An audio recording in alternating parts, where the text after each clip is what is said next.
अष्टावक्र एक महान ऋषि थे जो जन्म से ही शरीर के 8 अंगों से टेढ़े मेढ़े थे। शरीर भले ही विचित्र था, लेकिन उनका ज्ञान गहरा और विलक्षण था।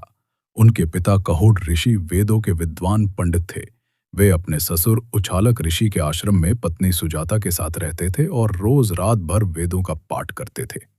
जब सुजाता गर्भवती हुई तो उनका बच्चा गर्भ में ही वेदों को सुनने लगा। एक रात उसने गर्भ से ही कह दिया, पिताजी, आप वेद तो पढ़ते हैं लेकिन सही उच्चारण नहीं करते। आपकी कृपा से मैंने गर्भ में ही वेदों का पूरा ज्ञान पा लिया है। लेकिन केवल शब्द दोहराने से ज्ञान नहीं मिलता। ज्ञान और सत्य तो आत्मा में होते हैं, ना कि शब्दों में। ये सुनकर पिता कहोड़ और उनके साथ बैठे ऋषि चौंक गए। कहोड़ को बहुत गुस्सा आया और उन्होंने गर्भस्थ बालक को श्राप दे दिया, जैसे तू वक्र वाणी करता है वैसे ही तू 8 जगह से वक्र होकर जन्मेगा। समय आने पर बच्चा पैदा हुआ और सच में उसका शरीर 8 जगह से टेढ़ा था। इसीलिए उसका नाम रखा गया अष्टावक्र। अष्टावक्र के जन्म से पहले ही उनके पिता अर्षि कहोड़ धन की जरूरत के कारण राजा जनक की सभा में शास्त्रार्थ करने चले गए। वहां एक बड़ा आयोजन हुआ था। राजमहल के सामने हजारों गायें जिनके सींगों पर सोना चढ़ा था और गले में हीरे जवाहरात लटक रहे थे। घोषणा थी कि जो विद्वान वाद विवाद में विजय होगा वही इन गायों को ले जाएगा और हारने वाले को मृत्यु भी दी जा सकती थी।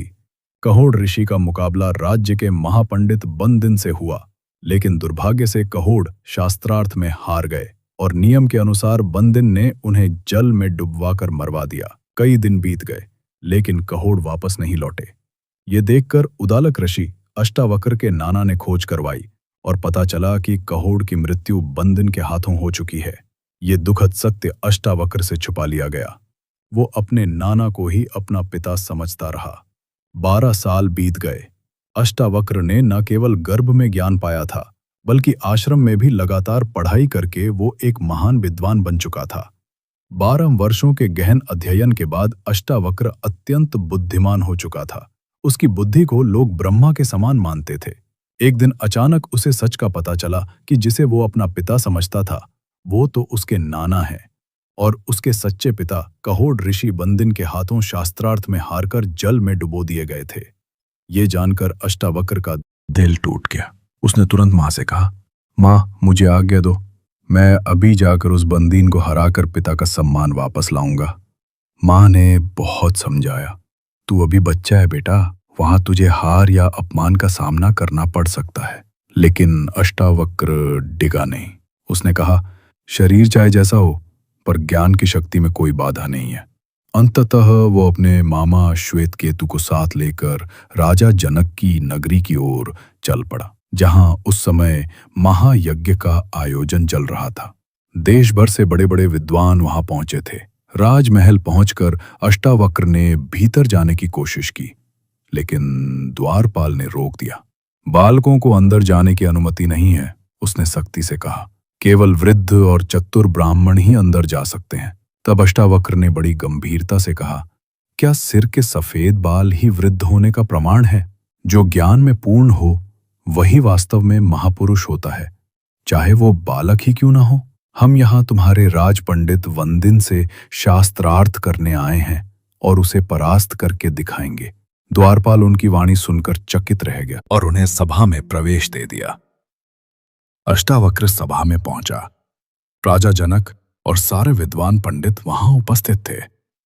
जब लोगों ने देखा कि ये बालक 8 जगह से टेढ़ा है, उसका चलना भी अजीब है, तो पूरी सभा हंसी से भर गई। हर कोई उसका मजाक उड़ाने लगा, पर अष्टावक्र भी मुस्कुराया, खिलखिलाकर हंस पड़ा। राजा जनक को आश्चर्य हुआ। उन्होंने पूछा, बालक, सब तो तुझे देखकर हंस रहे हैं, पर तू क्यों हंस रहा है? 12 साल का अष्टावक्र गंभीर स्वर में बोला, राजन, मैं इस सभा पर हंस रहा हूं जिसमें ज्ञानियों की जगह चमड़े के व्यापारी बैठे हैं। सभा में एकदम सन्नाटा छा गया। सारे पंडित शर्मिंदा, कुछ क्रोधित हो गए। राजा जनक ने फिर पूछा, रुष्ट बालक, तू कहना क्या चाहता है? अष्टावक्र ने बिल्कुल शांत भाव से उत्तर दिया, राजन, बात सीधी है। ये लोग मेरे टेढ़े शरीर को देख रहे हैं, मेरी आत्मा को नहीं। मंदिर टेढ़ा हो तो क्या आकाश भी टेढ़ा हो जाता है?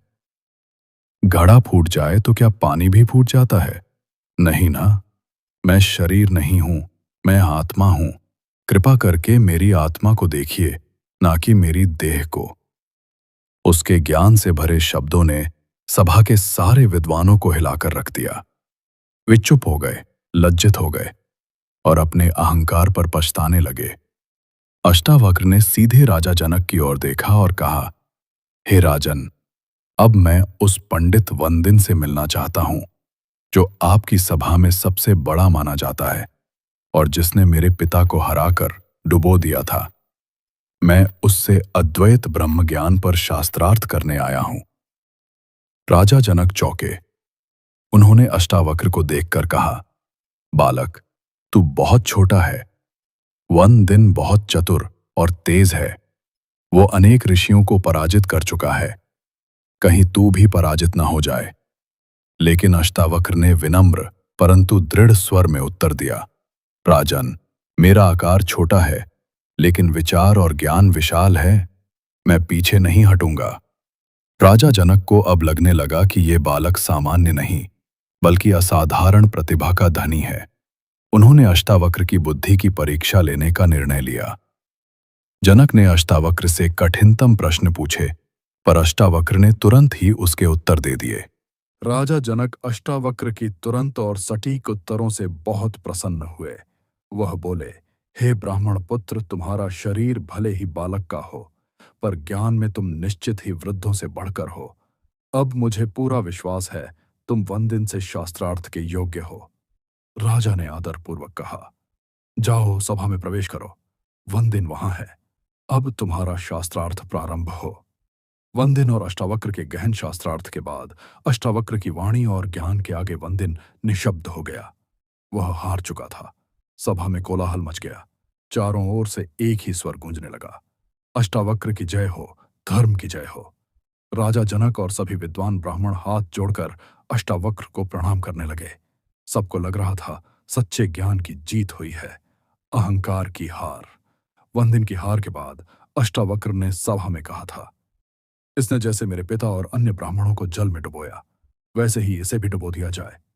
सभा चुप थी, पर राजा जनक भी मौन थे। अष्टावक्र को यह चुप्पी अपमान जैसी लगी। वह बोला, राजन, आप आज्ञा क्यों नहीं देते? चुप रहना क्या अन्याय को मौन समर्थन नहीं है? राजा जनक ने विनम्र स्वर में उत्तर दिया, हे ब्राह्मण पुत्र, आप तो साक्षात ब्रह्मा के समान हैं।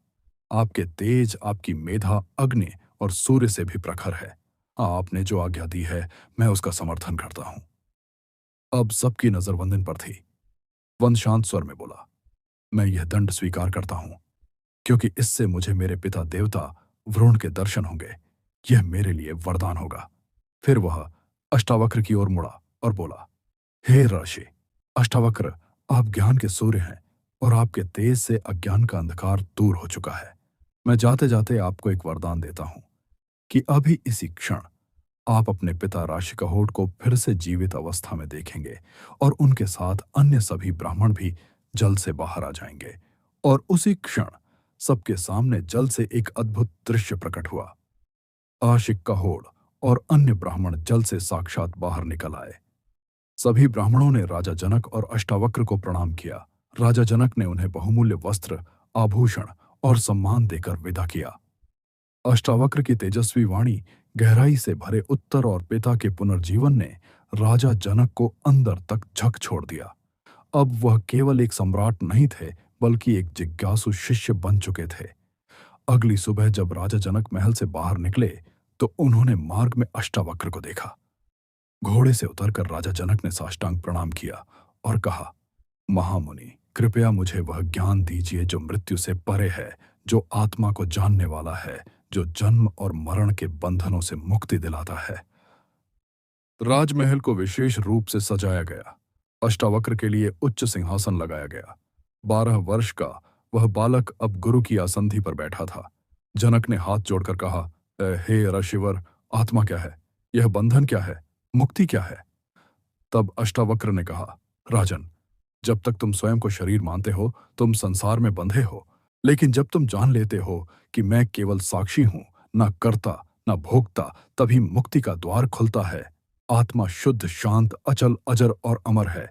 वह कहीं जाती नहीं, आती नहीं, वह बस है। यह संवाद केवल एक दिन नहीं चला। राजा जनक प्रश्न करते गए और अष्टावक्र उत्तरों में ज्ञान की गंगा बहाते गए।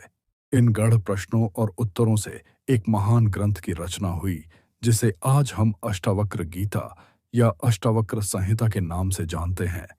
ऐसी ही कथा के लिए हमारे वीडियो को लाइक करें। अगर आपको अष्टावक्र महर्षि की यह जीवन गाथा प्रेरणादायक लगी हो, तो इस वीडियो को अपने मित्रों तक जरूर पहुंचाएं और ऐसे ही आध्यात्मिक वीडियो के लिए जुड़े रहें